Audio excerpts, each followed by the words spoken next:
I erased them. I turned off the machine. I set you free. Of course, that was merely in this instance of the story. Sometimes when I tell it, I simply let you sit there in your office forever, pushing buttons endlessly and then dying alone. Other times, I let the office sink into the ground, swallowing everyone inside, or I let it burn to a crisp. I have to say this, though, this version of events has been rather amusing. Watching you try to make sense of everything and take back the control wrested away from you, it's quite rich. I almost hate to see it go. But I'm sure whatever I come up with on the next go-around will be even better. My goodness, only 34 seconds left.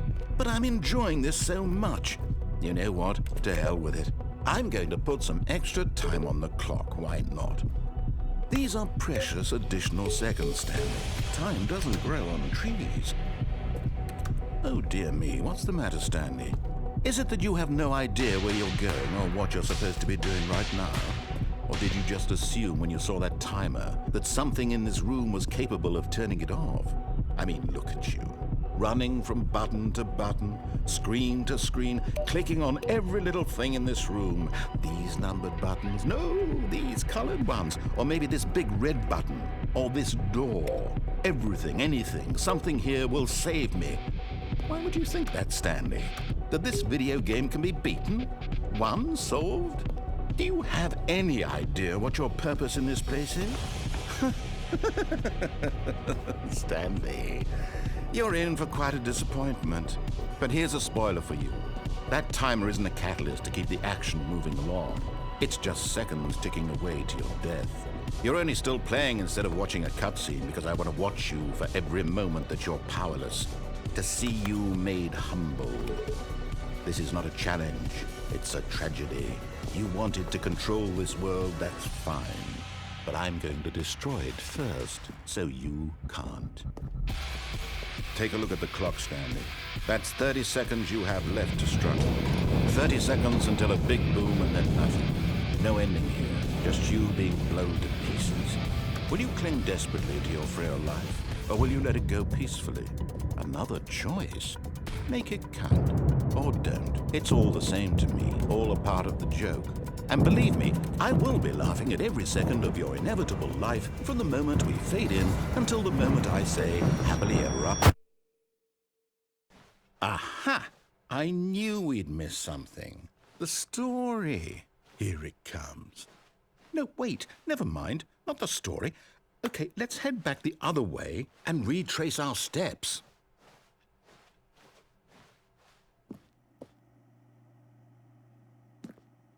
Now this, well, I'll be honest, I don't recognize this place at all. Is this the story? I don't think so.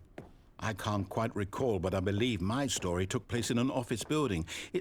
Is that correct? Do you remember, Stanley? Well, do you know what? Since I've completely forgotten what we were supposed to be doing, how about this?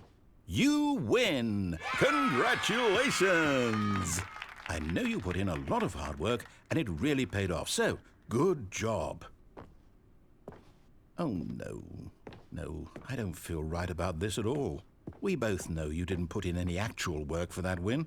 Some people win fair and square, and this was not one of those situations. Okay, I'm getting weirded out by whatever this place is. I don't care what might happen this time, I have to restart. All right, I've got a solution. This time, to make sure we don't get lost, I've employed the help of the Stanley Parable Adventure Line. Just follow the line. How simple is that? You see, the line knows where the story is. It's over in this direction. Onward, Stanley, to destiny. Though, here's a thought. Wouldn't wherever we end up be our destination, even if there's no story there? Or to put it another way, is the story of no destination still a story? Simply by the act of moving forward, are we implying a journey such that a destination is inevitably conjured into being via the very manifestation of the nature of life itself? Whoa. Hang on. That got a bit weird back there. Well, I'd like to apologize. Not sure where I was going with all that. You know what? I think what we need right now is a bit of music to lighten the mood.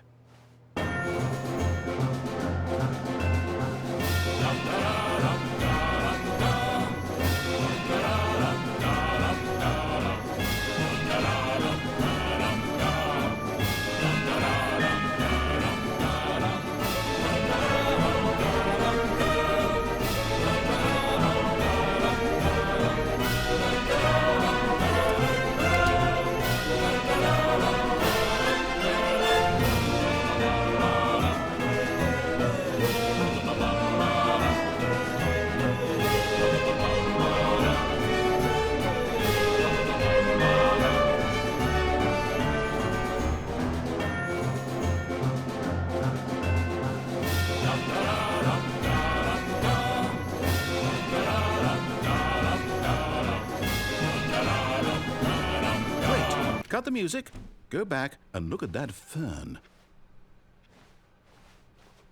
Stanley, this fern will be very important later in the story. Make sure you study it closely and remember it carefully. You won't want to miss anything.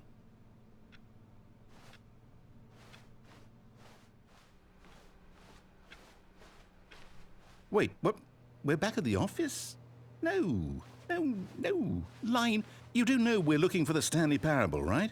The story? Is any of this ringing a bell?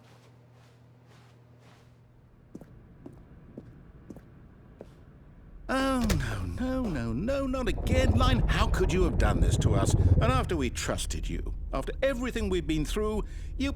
Oh, I can't take this anymore. To hell with it. Restart. Ah, a choice. We get to make a decision. From here, the story is in our control. How important we mustn't squander the opportunity. In fact, I believe I need a minute to think here. Just walk in circles for a minute. Okay, so I know that each door has to lead somewhere, which means that somewhere, the place where we're trying to go, there must be a reverse door that leads here. And that in turn means that our destination corresponds with the counter-inverted reverse door's origin. So starting from the right, let us ask, will taking the right door lead us to where we're going? And since the answer is clearly yes, then by all accounts, the door on the right is the correct one. Another victory for logic. Come, Stanley, our destiny awaits. Oh, hold up, what's this? The confusion ending. You're telling me that's what this is? It's all one giant ending? And we're supposed to restart the game, what, eight times? That's really how all this goes? It's all determined? So now, according to the schedule, I restart again. Then what? Am I just supposed to forget? Well, what if I don't want to forget? My mind goes blank simply because it's written here on this thing, wall. Well, who consulted me? Why don't I get to decide? Why don't I get a say in all of this? Is it really? No, it can't be. I don't want it to be. I don't want the game to keep restarting. I don't want to forget what's going on. I don't want to be trapped like this. I won't restart the game. I won't do it. I won't do it. I won't do it. And the timer stopped? Does that mean, did we do it? Did we break the cycle? The, whatever it is that made this schedule? How would we even know? Will someone come for us? Will something happen? So, okay. I guess now we just wait, you know. I suppose in some way that this is a kind of story, wouldn't you agree? I'm not quite sure if we're in the destination or the journey, though they're always saying that life is about the journey and not the destination, so I hope that's where we are right now. We'll find out, won't we? Eventually. Well, in the meantime, if you're a child... Oh, my story... If you'd just gone through the door on the left, you would have seen it. There was a whole underground facility. You would have destroyed it and been victorious. It would have been so perfect. I worked so hard on it. I tried so hard to make... behave exactly as Stanley would. That means choosing responsibly and always putting the story first. I'm quite sure you'll be up to the task. Just follow my lead and you'll be fine. All right. When Stanley came to a set of 2 open doors, he entered the door on his left.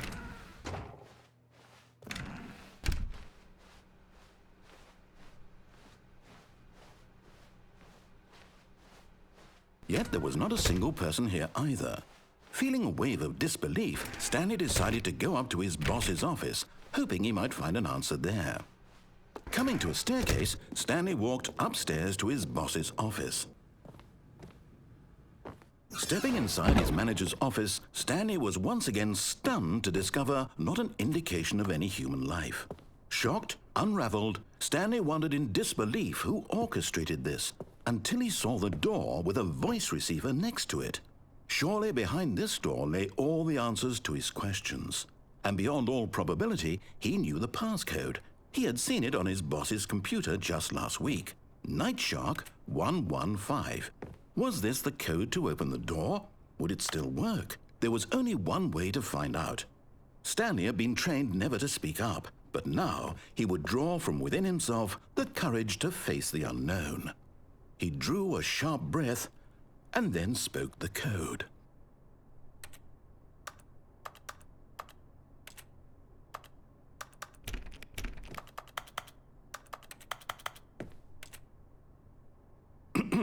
Stanley spoke the code. Night Shark 115. He spoke it into the receiver, right there on the wall.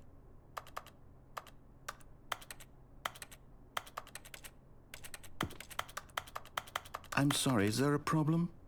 You didn't mishear me, did you? Please speak the code into the receiver. Otherwise, we can't get on with the story. This is a crucial step.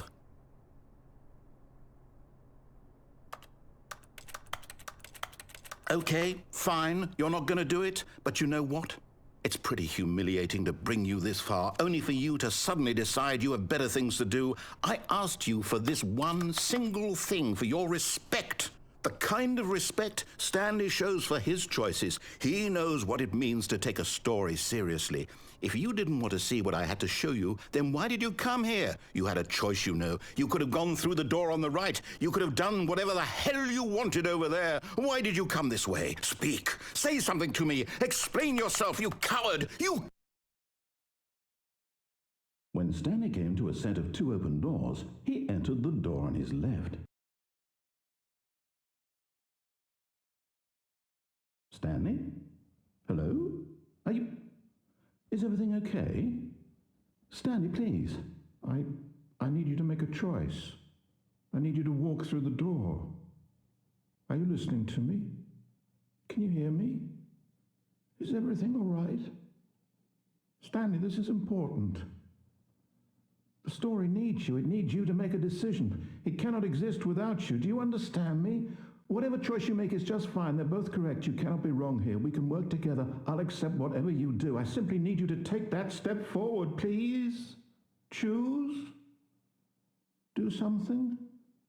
Anything. This is more important than you can ever know. I need this. The story needs it. So, you hear me? Are you there? Are you listening to this? Stanley, are you there?